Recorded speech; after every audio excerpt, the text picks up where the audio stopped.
Dangerous questions.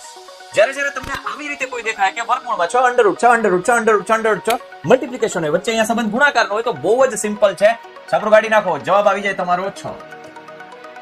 હવે અહીંયા જુઓ, ઘનમૂળ 6 ઘનમૂળ 6 ઘનમૂળ 6 ઘનમૂળ 6 ઇન્ફાઇનાઇટ સુધી છે. કાંઈ વાંધો નહીં. અહીંયા કેટલા છે? 3. એક છાપરામાં મૂકી દો અને 3 માંથી એક ઘટાડી દો એટલે જવાબ આવે 2. હવે એકચ્યુઅલમાં વર્ગમૂળમાં 6 છે. કદાચ અહીંયા 2 લખો કે ખાલી 6 લખો, બંને સેમ થાય.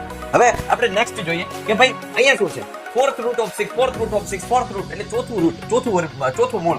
તો ત્યારે બહુ સિમ્પલ છે, 4 માંથી એક ઘટાડી નાખો, 3. આ એનો જવાબ થઈ જાય. એ જ રીતે 15મું મૂળ. કેટલામું મૂળ? 15મું મૂળ. આનો જવાબ આવે, એક બાદ કરી નાખો એટલે 14મું મૂળ એનો જવાબ આવે. એવી જ રીતે દીકરાઓ 21મું મૂળ 21મું મૂળ. બહુ જ સિમ્પલ ભાઈ, બહુ જ સિમ્પલ. 20 એક બાદ કરી નાખો, હવે તમને આ જવાબ ચોક્કસથી આવડશે. જરૂરથી કમેન્ટ સેક્શનમાં જણાવજો. અને આવી જ રીતે ટિપ્સ આપવા માટે ફરી પાછું મળતો રહીશ, જોતા રહેજો અમારી channel. Thank you so much.